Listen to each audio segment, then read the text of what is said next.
ये प्रश्नवाचक चिन्ह पूर्ण रूप से हटाने के लिए अवश्य सुनिए जगत गुरु तत्वदर्शी संत रामपाल जी महाराज के अमृत वचन, सर्व पवित्र धर्मों के पवित्र शास्त्रों के आधार पर। आज कोई सरपंच बन जाता है, उसकी नीति यह रहती है चेयरमैन बनो। चेयरमैन 4-5 गांवों के ऊपर होता है, सरपंचों पर। चेयरमैन बनने के बाद उसकी बुद्धि कहां काम करती है कि एमएलए बनो जब बात बने।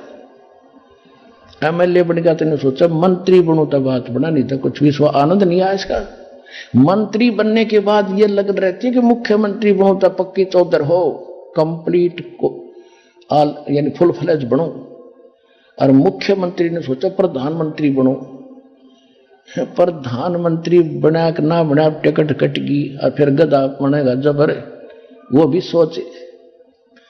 अगम निगम को खोज ले बुद्धि विवेक विचार, उदय अस्त का राज मिले तो बिन नाम बेगार। बेगार कति यानी बगैर इनकम की प्रयत्न को बेगार कहते हैं। तो एक पैसे की इनकम नहीं और खर्च घर से हो, और वो मूर्ख ऐसा जो काम करता वो शराब पी कर क्या करे। तो कहते हैं दो जग पिष्ट सभी ते देखे राजपाट के रसिया, 3 लोग से तिरपत नाही ये मन भोगी खसिया। प्रधानमंत्री बन गया, मान ले कोई प्रभुता का पात्र, ईब के करेगा। अब बता आगे कौन सा कदम रहेगा तेरा? राष्ट्रपति बन जाएगा, फिर क्या बनेगा? फिर पीछे तू पशुआ की जय गद्दा बैल बनाई, ये 56 भोग कहा मन भोरे की तकुरडी चरने जाई। वही वही टूटी कमर पजावे चड्डे कागा मन मास गिलाई। तो परमात्मा कहते हैं फिर पीछे तू खर की जगह कुरडी चरने जाई, टूटी कमर पजावे चड्डे तेरा कागा मास गिलाई खाए। फिर क्या वो कहते हैं जय सतगुरु की संगत करते सकल कर्म कट जाई, अमरपुरी पर आसन होते जहां धूप ना छाई। हम फिर आते हैं दो जग बिस्त सभी ते देखे राजपाट के रसिया, 3 लोक से तिरपत नाही ये मन भोगी खसिया। इसको 3 लोक भी दे दे तो भी संतोष नहीं इस मन पापी के। कैसे होगा? सतगुरु मिले तो इच्छा भेटे पद मिल पदे समाना। संत मिलेगा, इन इच्छाओं को काटेगा, समाप्त करेगा। किसके लिए ढोरे हो डले, या कितने दिन तुम रहोगे? करोड़ रुपये जमा कर लिए, कल मृत्यु होगी, भगत कौन प्रयोग करेगा उसको? आप कुत्ता बन के घूम रहा होगा कोठी के चारों तरफ एक चौकीदार की तरह। सतगुरु मिले तो इच्छा मिटे पद मिल पदे समाना। पद मिल पदे समाना। ओए होए गीता अध्याय नंबर 15 के श्लोक नंबर 4 में कहा कि तत्वदर्शी संत की प्राप्ति के उपरांत परमेश्वर के उस परम पद की खोज करनी चाहिए जहां जाने के बाद साधक फिर लौटकर कभी संसार में नहीं आते। तो यहां अब देखो, यहां ये है सुख संवेद कोड वर्ड पद मिल पदे समाना है। यहां एक पद का अर्थ है पद्धति, वे ऑफ वर्शिप यानी पूजा की विधि पद्धति। सही पूजा की शास्त्र अनुकूल सुख संवेद अनुसार परम संत से जो पद्धति प्राप्त होगी, उस पद मिल पदे समाना, उस पद्धति से वो परम पद प्राप्त होगा जहां जाने के बाद साधक फिर लौटकर कभी संसार में नहीं आते। सतगुरु मिले तो इच्छा मिटे पद मिल पदे समाना, चल हंसा उस लोक पठाऊं जो आदि अमर अस्थाना। वहां क्या सुख है? 4 मुक्ति जहां चंपी करती माया होरी दासी। यहां की 4 मुक्तियां तुम प्राप्त करते हो, कुछ दिनों के बाद फिर उसको खत्म करके फिर गधे बनकर खड़े हो जाते हो। वहां सदा के लिए ये मुक्ति, 4 मुक्ति तेरे चरणों में पड़ी रहेंगी। 4 मुक्ति जहां चंपी करती माया होरी दासी, दास गरीब अभय पद पर से वो मिले राम अविनाशी। तो हमने वो मोक्ष कराना है जहां जाने के बाद फिर कभी लौटकर संसार में नहीं आना है। वो केवल एकमात्र सतलोक आश्रम बरवाला, जिला हिसार, हरियाणा में इस दास रामपाल दास के प्राप्त है, किसी के पास नहीं है। आओ और अपना कल्याण करवाओ।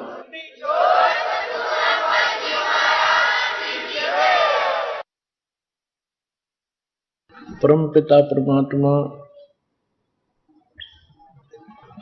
पूर्ण ब्रह्म सर्व सृष्टि के रचने वाले कबीर परमेश्वर जी की असीम रजा से आप उस परमात्मा की चंद पुण्यात्माएं परमेश्वर की महिमा सुनने के लिए उन्हीं की कृपा से आज सत्संग के अंदर उपस्थित हुए। धन्य है आपके पूर्व जन्म के शुभ संस्कार, जिनके परिणाम स्वरूप आप सत्संग में विराजमान हुए। धन्य है आपके माता पिता, जिनसे आपको ऐसे शुभ समय में मानव शरीर प्राप्त हुआ। अब सत्संग के अंदर आने से प्राणी को ज्ञान होता है कि मानव शरीर किस लिए प्राप्त हुआ था। क्योंकि जब ये बालक रूप में आत्मा संसार के अंदर मां के गर्भ से आता है, उस समय इस काल भगवान की व्यवस्था से त्रिगुणमयी माया के प्रभाव से रजगुण ब्रह्मा जी, सतगुण विष्णु जी, तमगुण शिव जी, ये मिलकर के एक त्रिगुणमयी माया कहलाती है। इसके कुप्रभाव से हम अचेत हो जाते हैं। हम अपने पूर्व जन्म की सब बातें भूल जाते हैं। फिर हम जिस भी समाज में जन्म लेते हैं, जिस भी धर्म में हम जन्म लेते हैं, जिस भी कंट्री में, देश में या प्रदेश में हम जन्म लेते हैं, हम फिर उन्हीं परंपराओं से रंग दिए जाते हैं नए सिरे से। फिर हमें वही भाषा अच्छी लगती है, वही कल्चर अच्छा लगता है, वही ज्ञान अच्छा लगता है, वही भगवान अच्छा लगता है। फिर हम धीरे धीरे सियाने होते हैं, बड़े होते हैं, अब तो एजुकेटेड भी हो गए हैं, शिक्षित भी हो गए। जब हम सत्संग सुनने के लिए कहीं भी साधु संतों के पास जाते रहे या कोई धार्मिक ग्रंथ हमने पढ़े, सभी अपने अपने भगवानों को पूज रहे होते हैं, फिर भी कहते हैं परमात्मा एक है, कुल का मालिक एक है। तो फिर हम असमंजस में पड़ जाते रहे कि कुल का मालिक एक है, तो वो वही है जिसको हम पूज रहे हैं। जो भी जिस धर्म से संबंधित प्राणी है, वो जिस भी देव को पूजता है, उसकी इस भगवान रूप में उसको पूजता है, तो ये समझ बैठता है कि यही है वो कुल का मालिक। तो पुण्यात्माओं, सत्संग में आने से आपको ज्ञान होता है कि भगवान कौन है। जिसको हम कुल मालिक कहते थे, वो कौन है, उसका नाम क्या है। सत्संग तो आप पहले भी सुनते थे, आजकल परमात्मा ने विशेष रजा बख्श रखी है। एक ये टीवी चैनल बना रखे हैं और इसके ऊपर दुनिया भर के संतों के सत्संग भी चला रखे हैं। सत्संग आप पहले भी सुनते थे, लेकिन कोई निर्णय आपके समक्ष नहीं था कि हु इज कंप्लीट गॉड। कोई किसी इष्ट की पूजा कर रहा था, फिर भी कहता था परमात्मा कोई अन्य है, वो निराकार है, केवल प्रकाश दिखाई देता। और अंत में परमात्मा की उपलब्धि यही होती है कि उसमें जाके भक्त आत्मा परमात्मा में उस प्रकाश के अंदर समा जाती है, उसी का रूप हो जाती है, अलग से अस्तित्व नहीं रहता। ये सत्संग नहीं था, ये बकवाद थी, ये अध्यात्म ज्ञानहीन पुरुषों के बनाए हुए लोक वेद दंत कथाएं थी। सत्संग अगर सुनने को मिल जाता तो ये ज्ञान होता जो दास आज आपको भगवान कबीर जी का दिया हुआ सुना रहा है। सबको यही ज्ञान होता यदि सत्संग प्राप्त हो जाता तो कोई भी बुद्धिमान व्यक्ति इस ज्ञान को सुनता है, धैर्य से प्रमाण देखता है, उसके पश्चात उसकी आंखें फटी रह जाती हैं, दिमाग चकरा जाता है कि आज तक हमने जो सुना वो क्या बकवास थी। और उससे पहले आपको उसी की आस थी कि वही हमें पार करेगा, यही भगवान है, यही फाइनल ज्ञान है। विश्व में सत्संग नहीं है। सतलोक आश्रम बरवाला, जिला हिसार, हरियाणा को छोड़कर इस दास के अतिरिक्त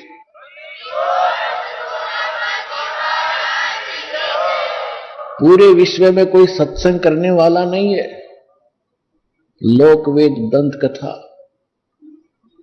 केवल अपनी मन गढ़ंत कहानियां बनाकर दुनिया को रिझाने वाले इस संत पद को प्राप्त वो नकली डुप्लीकेट संत हैं, जिनके पास न कोई ज्ञान है न कोई भक्ति का समाधान है।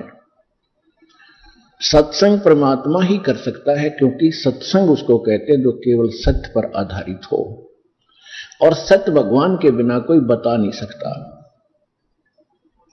ब्रह्मा विष्णु महेश जी को हम सुप्रीम माना करते थे, इनकी जीवनी पढ़ने से पता लगा पुराणों से कि ये जन्म मृत्यु के अंदर हैं, इनकी जन्म मृत्यु होती है।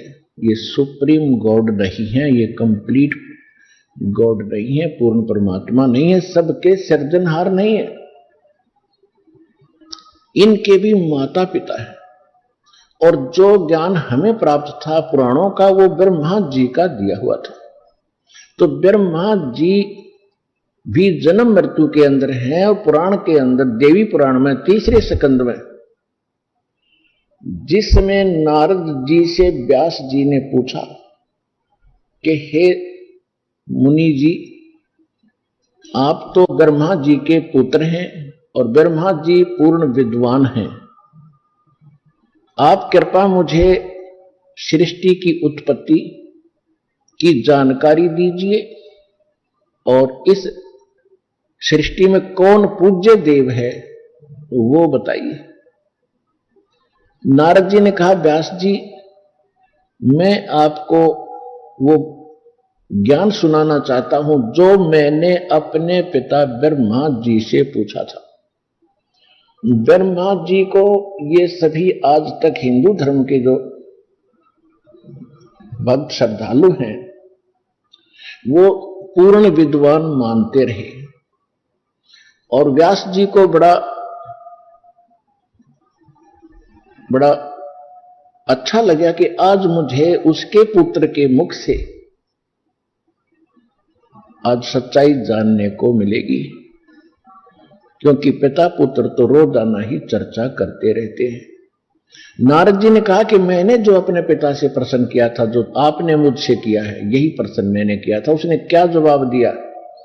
उसने कहा कि बेटा नारद, जो विषय में तूने मुझे पूछा है इसके विषय में मैं क्या जवाब दूं, क्योंकि जब मेरा जन्म हुआ मैं कमल के फूल पर बैठा पाया था। मुझे नहीं मालूम मेरा जनक कौन है, मुझे नहीं मालूम मैं यहां किसने उत्पन्न कर दिया। मैंने बहुत समय तक इस कमल को भी नीचे ऊपर जाकर देखा, कहीं इसका और छोर मिला नहीं। फिर आकाशवाणी हुई कि तप करो। मैंने 1000 वर्ष तक तप किया। इससे जो दास आपको बताना चाहता है कि ब्रह्मा जी खुद कहते हैं कि मुझे अपने ही जन्म का नहीं मालूम, मेरा जन्म कैसे हुआ, मेरा पिता कौन है, मेरा जनक कौन है। तो इससे सिद्ध है कि जो आज तक पुराणों के आधार से हमें ज्ञान देते थे वो इनकम्प्लीट था। इसी प्रकार आपको देवी पुराण के प्रथम स्कंद में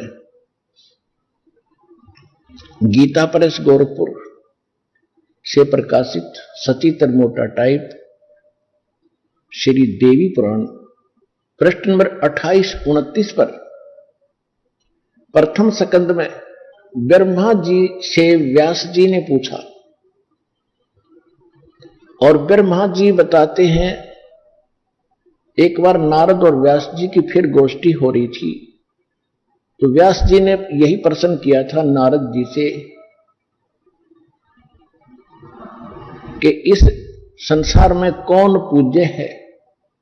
नारद जी ने बताया कि एक समय मेरे पिता ब्रह्मा जी को बड़ा आश्चर्य हुआ कि भगवान श्री विष्णु जी तपस्या कर रहे थे। उन्होंने उनसे पूछा कि हे भगवान, आप विष्णु जी तो सबके पालक हैं, सबके जनक हैं, सर्वशक्तिमान हैं, फिर आप किसकी पूजा कर रहे हो? विष्णु जी कहते हैं कि मैं दुर्गा जी की पूजा करता हूं, देवी शक्ति की पूजा करता हूं, और मेरे ज्ञान में, मेरे स्पिरिचुअल नॉलेज, जितना मुझे अध्यात्म ज्ञान है, मेरे ज्ञान में, मेरी बुद्धि के अनुसार दुर्गा जी से ऊपर कोई देवता नहीं है, कोई भगवान नहीं है। पुण्यात्माओं, ये कोई दास मन गढ़ंत कहानियां नहीं सुना रहा आपको, अपने पवित्र सदग्रंथों के गूढ़ रहस्य आपके रूबरू कर रहा हूं, और बहुत बार आपको टीवी पर भी दिखा चुका हूं, प्रमाणित कर चुका हूं, और आगे भी करता रहूंगा।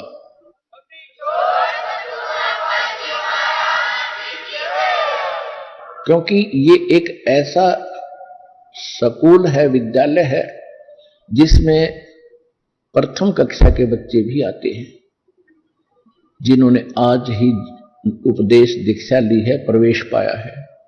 किसी ने 2 वर्ष हो गए हैं, किसी ने 6 महीने हुए हैं, किसी ने 10 वर्ष हो गए हैं, लेकिन सत्संग की आवश्यकता सभी को होती है। जैसे सुबह खाना खाते हैं, बूढ़े भी खाते हैं, जवान भी खाते हैं, बालक भी खाते हैं, और शाम को भी भूख लगती है तो वो स्वस्थ हैं। अन्यथा कोई रोगग्रस्त हो चुके हैं जो सुबह खाने के बाद शाम को भूख नहीं लगती। रोटी वही होती है, सब्जी में फेरबदल थोड़ा बहुत हो सकता है। इसी प्रकार सत्संग वचन वही होते हैं, ये आत्मा की खुराक है, आहार है, और ये बच्चों को भी आवश्यकता है। बच्चे में जिन्होंने आज जन्म लिया है, आज दीक्षा ली है, और जवान जो जिन सतनाम सार नाम मिल गया, और बूढ़े कौन, जिनको सार नाम प्राप्त हो चुका है, उनको अंतिम स्टेज पर पहुंच चुके हैं, और जवान जिनको सतनाम प्राप्त हो गया है। तो इन सभी को आखिरी सांस तक इस सत्संग की आवश्यकता होती है। तो कहने का भाव यह है दास का कि फिर विष्णु जी कहते मैं दुर्गा जी से ऊपर कोई भगवान के बारे में जानता ही नहीं, ये सुप्रीम पावर है, सबकी मालिक है, सबकी जनक है। देवी पुराण में ही 7वें स्कंद में, इसी गीता प्रेस गोरखपुर से प्रकाशित सचित्र मोटा टाइप, देवी पुराण के 562 पृष्ठ पर 7वें स्कंद में हिमालय राजा को ज्ञान देते समय दुर्गा जी क्या कहती है? दुर्गा जी कहती है कि राजन, अब तुझे ब्रह्म की जानकारी देती हूं, यही सुप्रीम पावर है, यही सबका मालिक है, यही सबको पूज्य है, इसका ओम नाम है। ओम नाम का जाप करो, ओम नाम के जाप से आप ब्रह्म को प्राप्त कर जाओगे। वो ब्रह्म लोक में रहता है। अब इससे श्री दुर्गा जी के ज्ञान का भी आपको पता लग गया कि वो क्या ज्ञान बांट रही है मानव समाज को, और इससे आपको विष्णु जी के ज्ञान के सत्र का पता लग गया कि वो कहते हैं दुर्गा जी से ऊपर कोई भगवान नहीं। दुर्गा जी कहती मेरी पूजा भी त्याग केवल उस एकमात्र उस ब्रह्म की पूजा करो, उसका ओम नाम है। ओम नाम के जाप से उसको पा जाओगे, ब्रह्म लोक में रहता है। श्रीमद् भगवत गीता देखो, सदग्रंथ सभी अच्छे हैं। जैसे प्राइमरी यानी 5वीं कक्षा तक की भी किताबें जो बुक हैं, जो कायदे हैं, ABCD के जो बुक हैं, वो भी बुक है। और फिर 10वीं तक की जो किताबें हैं वो भी बुक है, वो भी सिलेबस है। उसके आगे फिर और जो अन्य सिलेबस है ऊपर की पढ़ाई भिन्न हो जाती है, लेकिन उनका सहयोग साथ रहता। जो ABC हमने सीखी है, जो क ख हमने सीखे हैं, इसी प्रकार जो पुराण है, ये जो सिलेबस है ये 5वीं कक्षा तक का समझो, और वेद जो है आगे जो वेद है वो समझो मैट्रिक 10वीं तक का सिलेबस है। उसके बाद फिर सूक्ष्म वेद है जो गॉड गिवन है, परमात्मा ने स्वयं अपने मुख कमल से यहां आकर बोला है, वो सत्संग है, उसको तत्व ज्ञान कहते हैं, उसको सूक्ष्म वेद कहते हैं, उसको सत्य ज्ञान कहते हैं, उसको सत्संग कहते हैं। उसके अंदर जो है वो कंप्लीट पढ़ाई है। उसके अंदर एक खासियत और है कि उसमें यही सभी 18 पुराण जितने भी उपनिषद उस समय तक बन चुके थे, जिस समय परमात्मा ने आके सूक्ष्म वेद को पुनः हमें बताया सन 1398 के बाद 5 वर्ष की आयु में परमात्मा ने, यानी सन 1405 में वो अपने 5 वर्ष की आयु में ये ज्ञान सुनाना शुरू कर दिया था। कौन से भगवान ने? अनंत कोट ब्रह्मांड का एक रति नहीं भारे, सतगुरु पुरुष कबीर हैं ये कुल के सिरजनहारे। वो कौन कबीर? गरीबदास साहिब जी को परमात्मा मिले थे, सचखंड लेकर गए थे, सतलोक फिर वापस छोड़ा था। सभी ज्ञान से सभी ऊपर के लोगों से परिचित करा के फिर उन्होंने उस प्यारी आत्मा को शरीर में छोड़ा था। तब क्या कहा था? हम सुल्तान ने नानक तारे दादू को उपदेश दिया, जात जुलाहा भेद न पाया वो काशी महे कबीर हुआ। उस परमात्मा ने, काशी वाले धानक ने, उस जुलाहे भगवान ने जो ज्ञान दिया उसमें एक विशेषता है कि उसमें सभी 18 पुराण, 11 उपनिषद, महाभारत, चारों वेद, श्रीमद् भगवद गीता, पुराण और बाइबल, इन सभी का ज्ञान उसके अंदर समावेश है। और भक्ति परमात्मा पाने का कंप्लीट कोर्स है उसके अंदर। पुराणों में इनकम्प्लीट, वेदों में भी इनकम्प्लीट, श्रीमद् भगवद गीता में भी इनकम्प्लीट, क्योंकि ये कंप्लीट स्पिरिचुअल नॉलेज नहीं है, ये पूर्ण अध्यात्म ज्ञान युक्त नहीं है।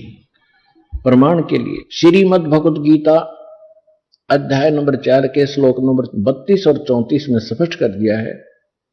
ये गीता ज्ञान दे कौन रहा है? ये ब्रह्म दे रहा है, ब्रह्म। इसमें स्पष्ट कर दिया है कि परमात्मा स्वयं अपने मुख कमल से आकर, वो पूर्ण परमात्मा, सारी सृष्टि का रचनहार सच्चिदानंद घन ब्रह्म, अपने मुख कमल से जो यहां प्रकट होकर ज्ञान बोलता है, वो सच्चिदानंद घन ब्रह्म की वाणी होती है। उसको तत्व ज्ञान सूक्ष्म वेद कहते हैं। वो सत्संग रियल है, सत्य है, अन्य झूठे सत्संग है उसके अतिरिक्त। और उसके अंदर यज्ञों यानी धार्मिक अनुष्ठानों की जानकारी विस्तार के साथ बताई गई है। गीता ज्ञानदाता कहता है कि अर्जुन, उस ज्ञान को तू, चौथे अध्याय के 34वें श्लोक में जो भगवान स्वयं बताता है, जिसमें कंप्लीट कोर्स है, जिसमें संपूर्ण अध्यात्म ज्ञान है, उस ज्ञान को तू तत्वदर्शी संतों के पास जाकर समझ। उनको दंडवत प्रणाम करने से, कपट छोड़कर निष्कपट भाव से प्रसन्न करने से, वो तत्वदर्शी संत तुझे परमात्म तत्व का ज्ञान कराएंगे, यानी तत्व ज्ञान का उपदेश करेंगे। इसे सिद्ध हो गया कि गीता का ज्ञान कंप्लीट नहीं है। और गीता चारों वेदों का, ऋग्वेद, यजुर्वेद, सामवेद, अथर्ववेद और ये चारों वेदों का वो निष्कर्ष है।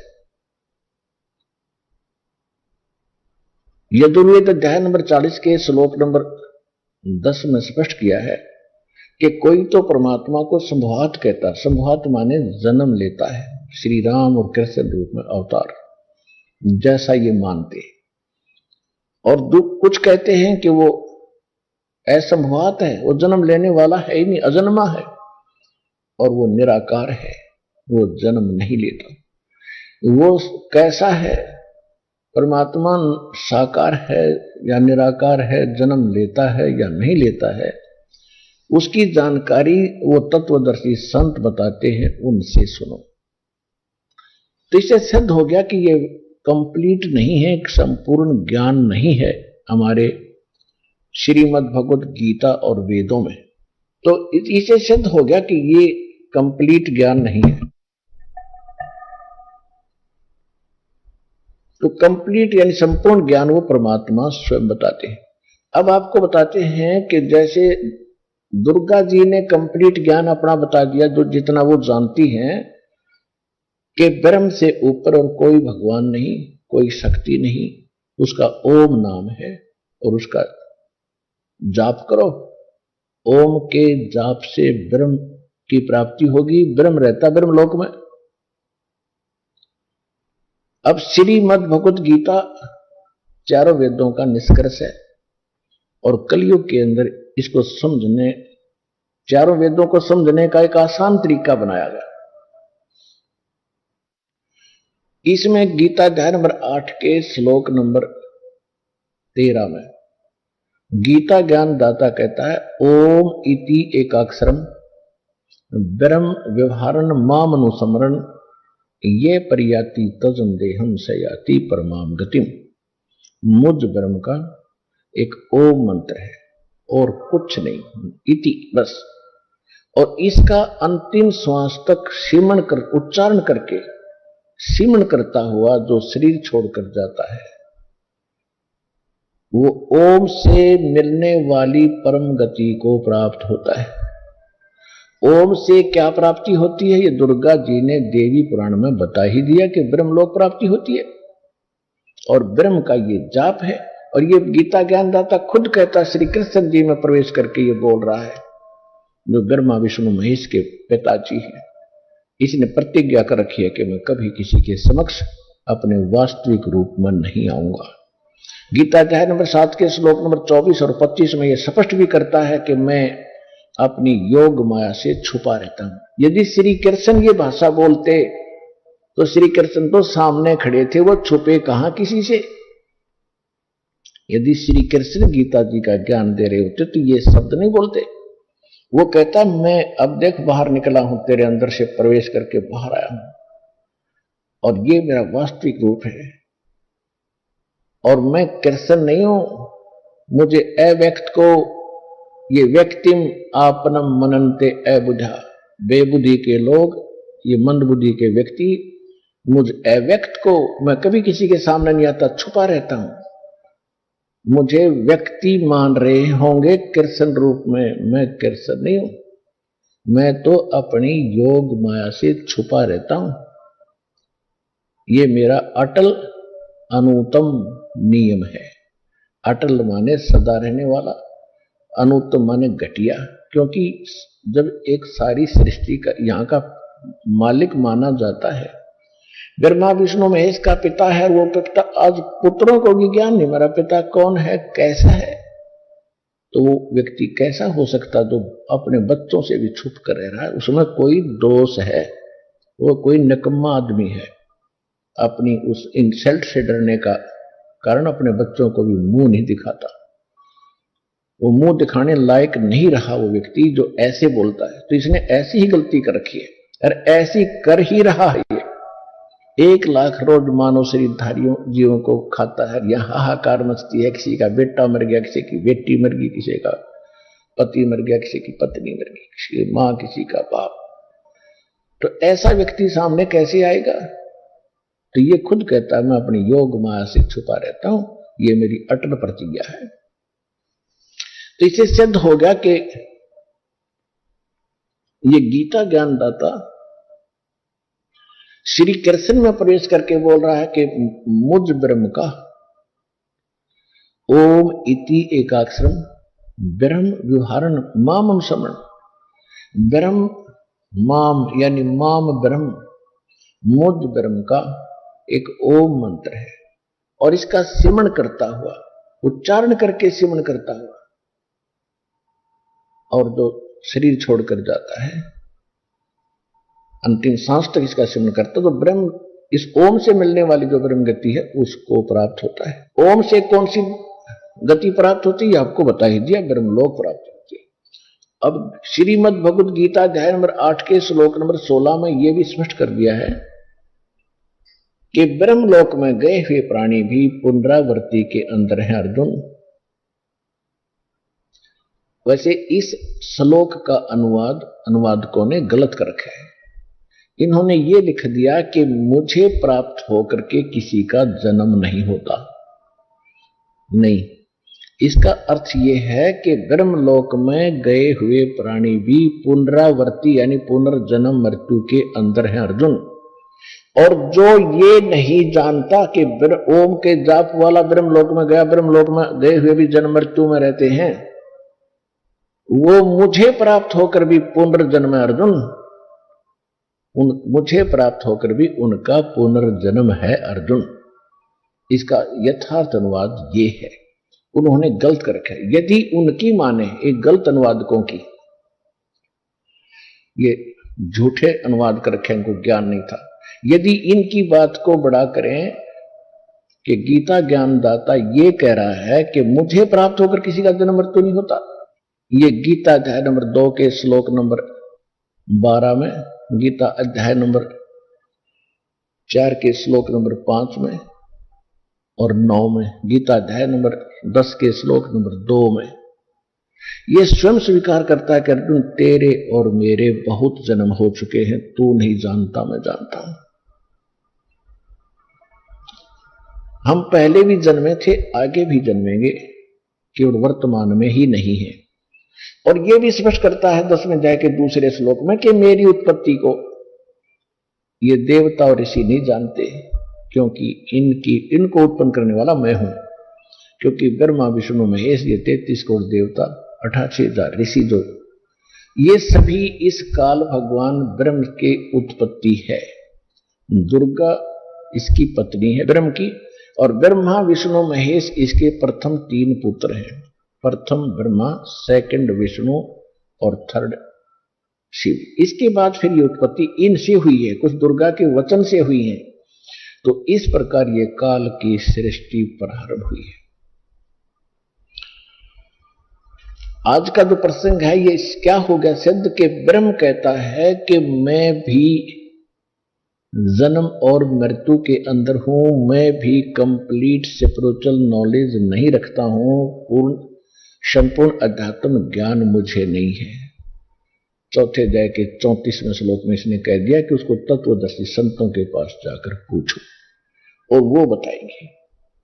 तो इससे सिद्ध हो गया कि सत्संग केवल पूर्ण परमात्मा ही करते हैं। उन्होंने आज से 600 वर्ष पहले इस कलयुग में आके सत्संग किया था। परमेश्वर कबीर जी ये पूर्ण परमात्मा है, सच्चिदानंद घन ब्रह्म है, इनको संत भाषा में सत्पुरुष कहते हैं। श्रीमद् भगवत गीता के अंदर इसको परम अक्षर ब्रह्म कहा है। गीता अध्याय नंबर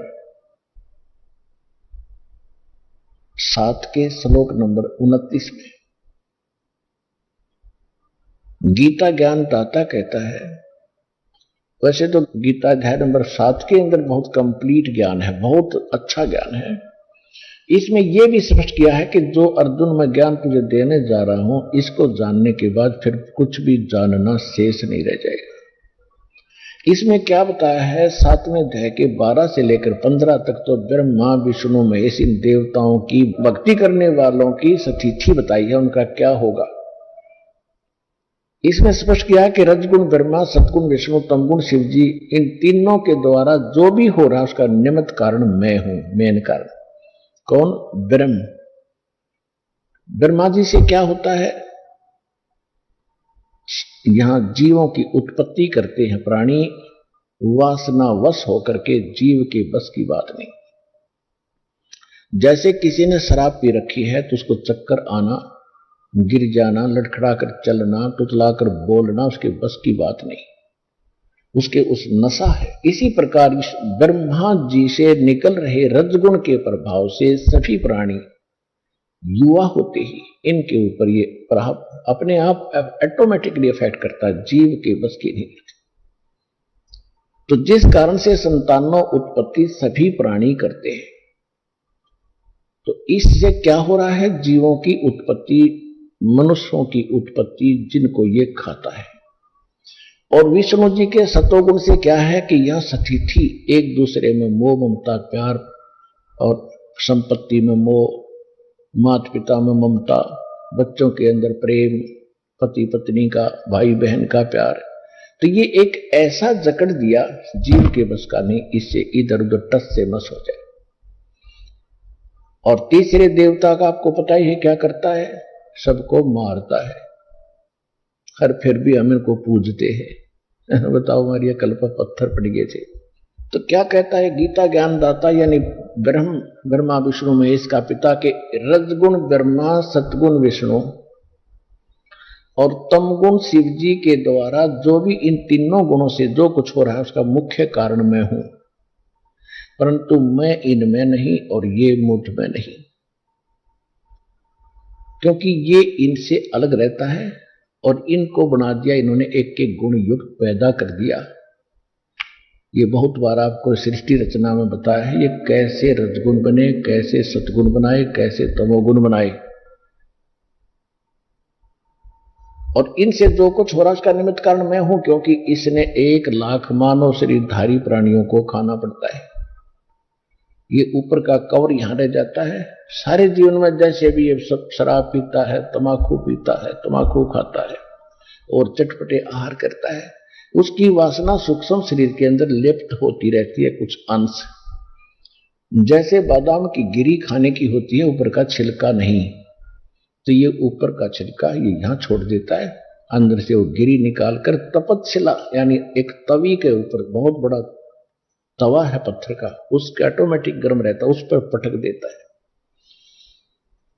और उससे फिर चटक मरते नहीं जीव उबालता है और उनसे निकालकर गंध को फिर ये आहार करता है, आनंद लेता है।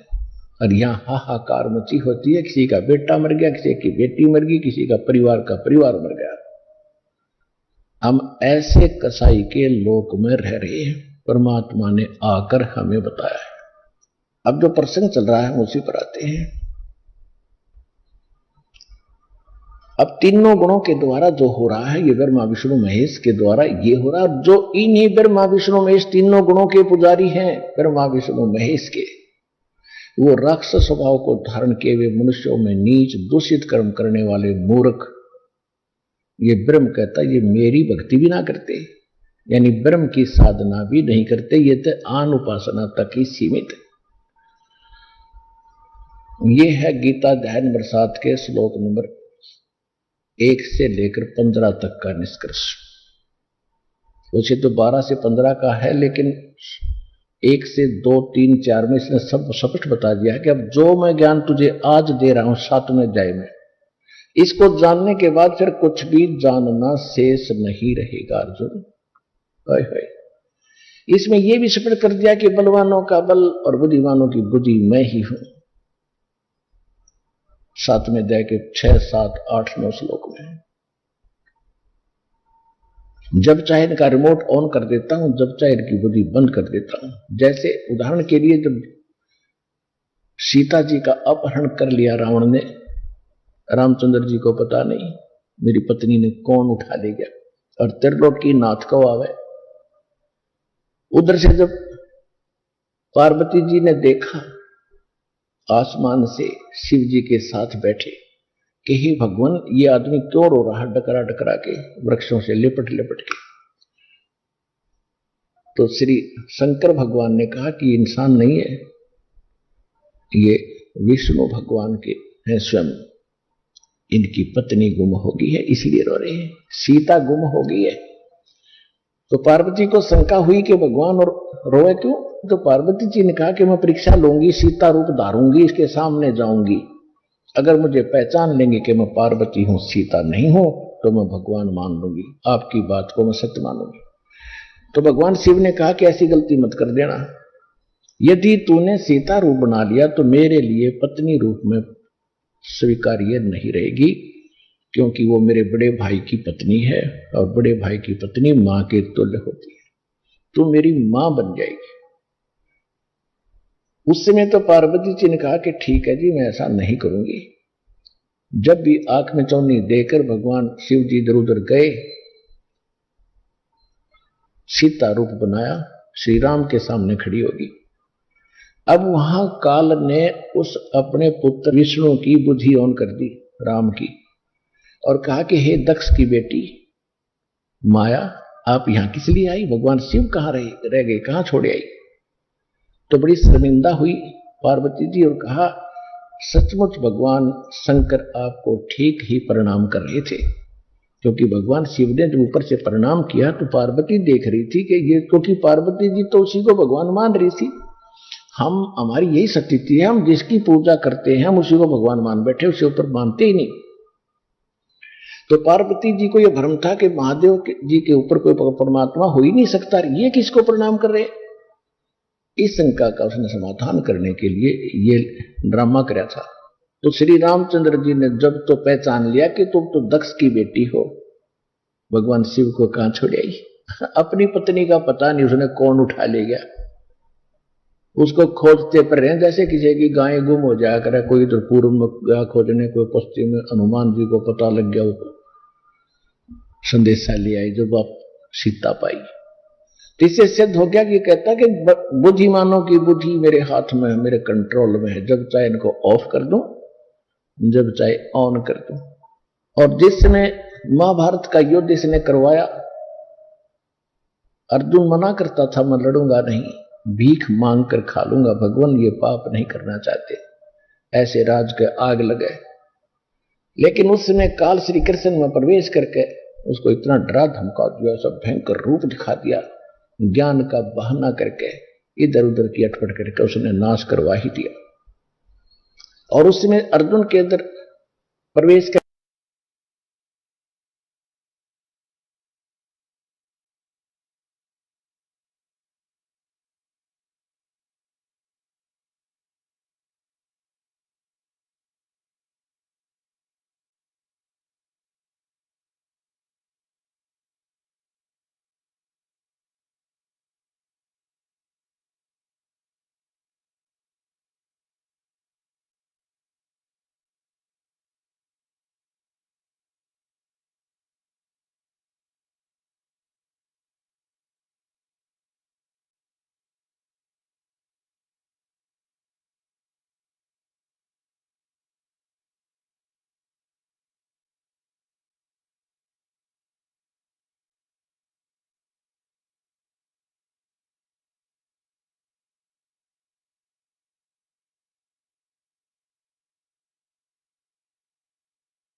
क्लियर कर रहा दास आज आपको, और आपको ये बताना चाहते हैं कि सत्संग इस विश्व में आपको किसी ने सुनाया नहीं, क्योंकि भगवान के बिना सत्संग कोई कर ही नहीं सकता।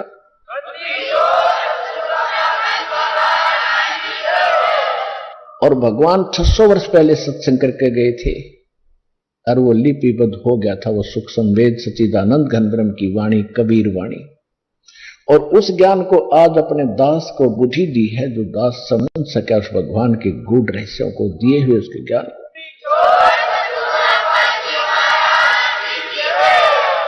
ये नकली कबीर पंथी लगभग 20 करोड़ होंगे, 20 से भी ज्यादा होंगे, और किसी को कह का पता नहीं परमात्मा के अध्यात्म मार्ग का, कबीर जी की वाणी क्या कहना चाहती है।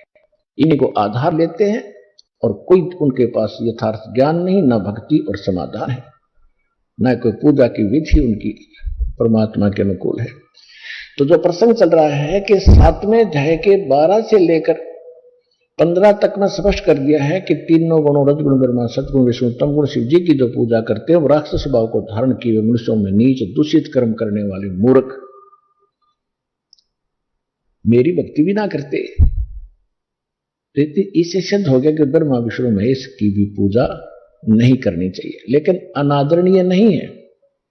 देखो ये है जो ज्ञान है गीता का, दास ने कहा कि इनकम्प्लीट है, सूक्ष्म वेद है वो कंप्लीट है, संपूर्ण है। उसके आधार से इसमें तो कह दिया कि पूजा नहीं करनी चाहिए, उनके मूर्ख हैं लोग, लेकिन पूजा अलग चीज होती है और एक साधना सत्कार अलग वस्तु होती है। आगे प्रसंग और चल जाएगा, अब यहां इसको स्टॉप करके आगे चलते हैं। फिर ये कहता है 7वें अध्याय के ही 16 से लेकर 18 तक 3 मंत्रों में कि मेरी पूजा 4 प्रकार के करते हैं, यानी ब्रह्म साधना 4 प्रकार के करते हैं, अर्थार्थी, आर्थ, जिज्ञासु और ज्ञानी।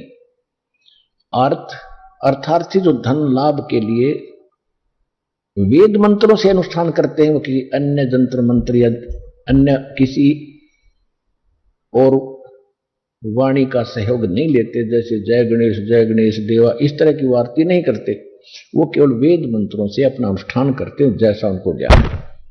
वो केवल अर्थ लाभ के लिए ही करते हैं, लेकिन करते हैं वो ब्रह्म, मुझे ही आधार बनाकर ब्रह्म के ही पूजा मानते हैं। वो हम ब्रह्म साधना कर रहे हैं, जो वेदों अनुसार साधना ब्रह्म तक की सीमित है।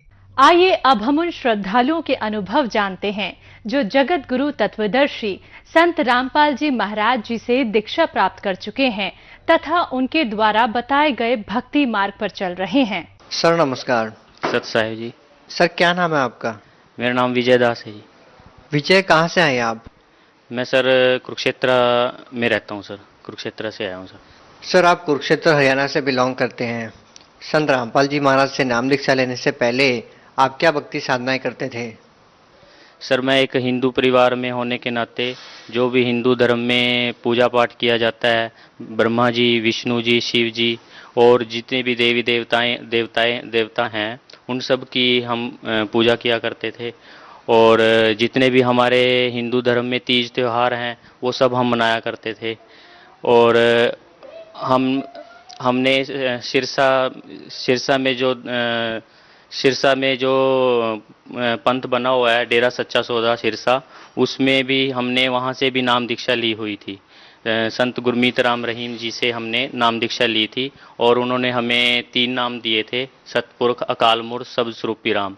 और उन नाम का हम हर रोज़ सुबह शाम बैठ के उनकी भक्ति भी किया करते थे और वहाँ पे जाया भी करते थे, सत्संग में भी जाया करते थे, वहाँ पे सेवा भी किया करते थे डेरा सच्चा सौदा सिरसा में। तो हम वहाँ पे उनको एक पूर्ण गुरु मान के हम भक्ति कर रहे थे।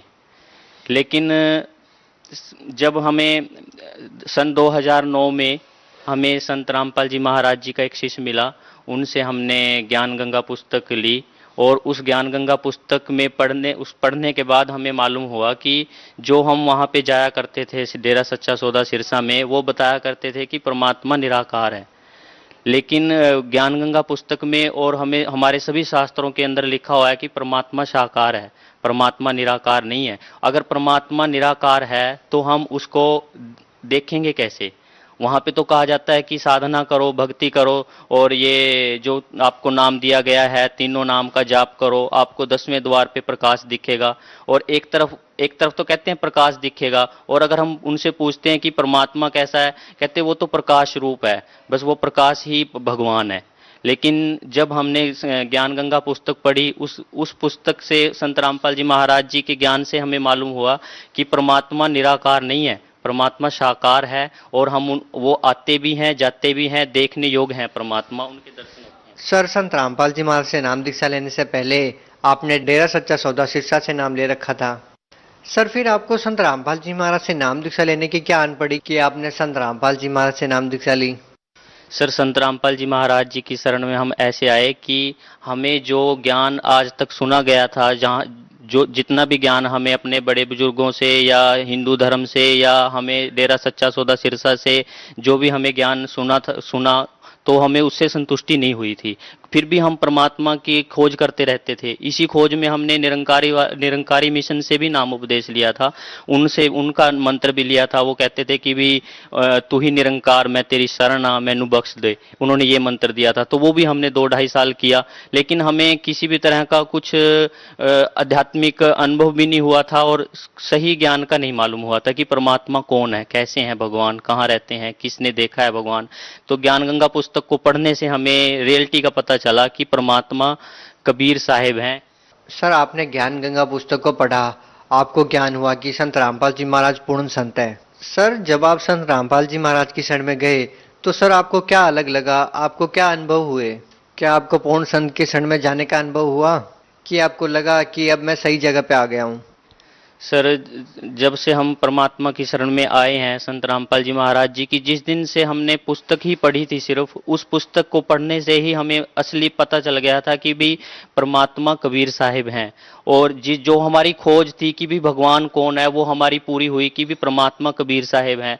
और जैसे पुस्तक हमने सारी पढ़ी, पुस्तक को पढ़ने से हमने सारे प्रमाण देखे। संत रामपाल जी महाराज जी ने सारे प्रमाण दिखाए कि गीता में भी कबीर साहिब लिखा हुआ है। गीता जी के अध्याय नंबर 8 का श्लोक नंबर 9 है, उसमें लिखा है कवियम पुराणम अनुशीसाताराम, और कि वो परमात्मा कबीर देव हैं और उनकी भक्ति करनी चाहिए, पूर्ण संत से नाम उपदेश लेना चाहिए। तो संत रामपाल जी महाराज जी से नाम लेने के बाद हमें भगवान के बारे में सही जानकारी मिली कि भी परमात्मा कबीर साहिब हैं, सभी शास्त्रों में उनका प्रमाण है। हाँ जी सर, ज्यादातर श्रद्धालु संत रामपाल जी महाराज की शरण में इसलिए जाते हैं कि उनको कोई भूत प्रेत की बाधा है, या वो नशा ज्यादा करते हैं, किसी को कैंसर जैसी बीमारियां हैं, या किसी को कोई शारीरिक परेशानी है। आपने संत रामपाल जी महाराज को केवल आध्यात्मिक ज्ञान प्राप्त करने के लिए गुरु बनाया, या आपको भी कोई परेशानी आई थी? क्या कोई परेशानी आई थी तो संत रामपाल जी महाराज की शरण में जाने के बाद वो ठीक हो गई? हाँ जी सर, मैं इसके बारे में भी आपको बताना चाहूँगा कि हमें सबसे पहले तो आध्यात्मिक ज्ञान पता चला यहाँ से। और हमारे जब से मतलब हमारे घर पे भी प्रेत बाधा थी, हमने नए घर बनवाए थे और किसी से हमने मतलब नया प्लॉट लेके घर बनवाए थे, और जो पहले रहा करते थे वो भी उसमें वहाँ बसे नहीं थे, उनको भी छोड़ के जाना पड़ा था। तो जब से हमने नए घर बनवाए, हम रहने लगे, तो हमारे घर में भी वही सेम प्रॉब्लम हो गई थी। कभी तो कोई भी नई भैंस लेके आते थे, उसके थनों में दूध में खून आने लग जाता था, और उसके लिए हमने कि ये हमारी प्रेत बाधा बताई कि आपके घर में प्रेत बाधा है, यहाँ पे कोई मुर्दा गड़ा हुआ है, ऐसे बताया गया कि भी यहाँ पे किसी मुसलमान को दफनाया गया है, कुछ ऐसा बताया कि। तो उसके निवारण के लिए हमने यज्ञ भी करवाए, और जैसे कि टोना टोटका कहते हैं कि भी ये कर देना चाहिए, वो भी हमने करवाया, लेकिन हमारा कहीं से कोई लाभ नहीं हुआ था। जब संत रामपाल जी महाराज जी से हमारे सारे परिवार ने नाम दीक्षा ली परमात्मा का, हमें सभी मंत्र मिले भगवान के, और सभी मंत्रों को मंत्र करने से, जाप करने से, सुबह शाम दोपहर की आरती करने से, जैसे ही हम मालिक की शरण में आए उसी दिन से हमारे घर में कभी भी किसी तरह की ऐसी कोई बाधा नहीं रही, और सभी लाभ मिला है हमें परमात्मा से। सर देखिए, जैसा कि आपने बताया कि संत रामपाल जी महाराज की शरण में जाने के बाद आपको लाभ हुआ।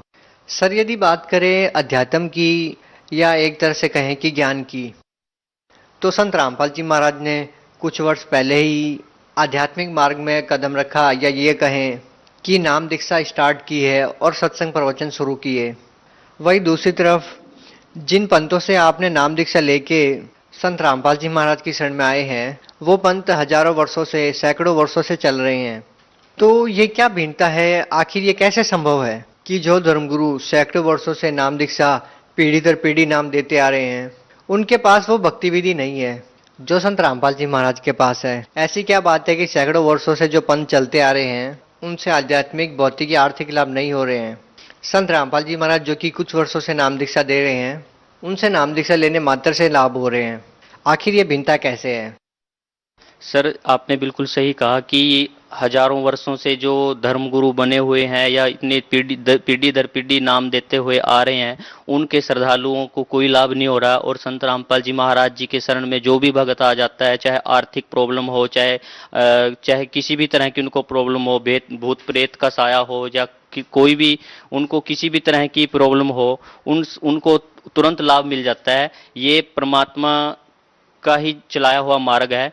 संत रामपाल जी महाराज जी के बारे में पहले से ही ये समय निर्धारित था। परमात्मा कबीर साहिब जी ने आज से 650 साल पहले अपने कबीर सागर ग्रंथ में लिखा हुआ है कि जब ये कलयुग 5500 वर्ष बीत जाएगा तो हम एक परमात्मा का नुमाइंदा एक संत इस पृथ्वी पर आएंगे और वो इस यथार्थ मार्ग को चलाएंगे। सर, जैसा कि हिंदुस्तान में एक धारणा बनी हुई है कि जो संत महापुरुष या धर्मगुरु होते हैं वो एक भगवा चोला धारण करते हैं, गले में कंठी मालाएं होती है, जटाएं बड़ी होती है, लेकिन जैसा कि संत रामपाल जी महाराज की वेशभूषा को देख के ऐसा नहीं लगता कि जैसा कि हिंदुस्तान में धारणाएं हैं कि वो संत है। सर, इस बात पे आप क्या कहना चाहेंगे? सर, ये जितनी भी धारणाएं बनाई हुई हैं, ये मतलब जितने भी नकली गुरु थे उन्होंने ये धारणाएं बना रखी हैं कि कंठी माला सुमरनी ये सब कुछ होगा तो वो पूर्ण संत होगा। ऐसा कुछ नहीं है। कबीर साहिब जी ने पहले ही इन सभी धर्म गुरुओं को लताड़ रखा है कि कंठी माला सुमरनी पहरे से क्या होए, ऊपर डुंडा साध का अंतर रख्या खोए, कि जब तक हमें आत्मिक और परमात्मा का ज्ञान नहीं होगा तो इन जितने भी हम आडंबर करते हैं, टीका लगाते हैं, माला पहनते हैं, कंठी पहनते हैं, इनका कोई लाभ नहीं है। सर, संत रामपाल जी महाराज से नाम दीक्षा लेने के बाद आपको और क्या लाभ मिले? सर, संत रामपाल जी महाराज जी की शरण में आने के बाद हमें सबसे पहले तो आध्यात्मिक लाभ हुआ। हमें पता लगा कि भी परमात्मा कौन है और सच्चे मंत्रों का हमें ज्ञान हुआ। आर्थिक लाभ सर हमें ये हुआ कि हम संत रामपाल जी महाराज जी की जब से शरण में आए हैं तब से हमारे को किसी भी तरह की कोई कमी नहीं है। मालिक की दया से कोई भी आज तक हमारा कोई काम अकाज नहीं हुआ है। आर्थिक लाभ भी हमें बहुत हुए हैं, लेकिन परमात्मा के ज्ञान से हमें पता चला कि भी साईं इतना दीजियो जिसमें कुटुंब समाए, हम भी भूखे ना रहे अतिथि ना भूखा जाए। तो हमें तो परमात्मा से मांगना भी नहीं आता। हम जितने भी हिंदुस्तान के जितने भी हम मनुष्य हैं यही मांगते हैं कि भी कार होनी चाहिए, कोठी होनी चाहिए, धन होना चाहिए, हमें पूरा बैंक बैलेंस होना चाहिए। लेकिन परमात्मा कहते हैं कि भी कबीरा सब जग निर्धना, धनवंता ना कोय, धनवंता सो जानिए जापे राम नाम धन होए। कि चाहे हमारे पास अरबों खरबों करोड़ों रुपए कितने भी हमारे पास धन है, लेकिन अगर एक कोई भी कर्म की मार आ गई वो नहीं कटेगी। और अगर हम मालिक की शरण में हैं, पूर्ण संत से हमने नाम उपदेश लिया हुआ है और हम सच्ची श्रद्धा से मर्यादा में रह के भक्ति करेंगे तो परमात्मा चाहे कितनी भी भयंकर कोई भी कर्म की मार हो उसको भी परमात्मा काट देंगे। वहां धन काम नहीं आएगा और वहां पर परमात्मा की शक्ति काम करेगी। जी, बहुत बहुत धन्यवाद सर। नमस्कार।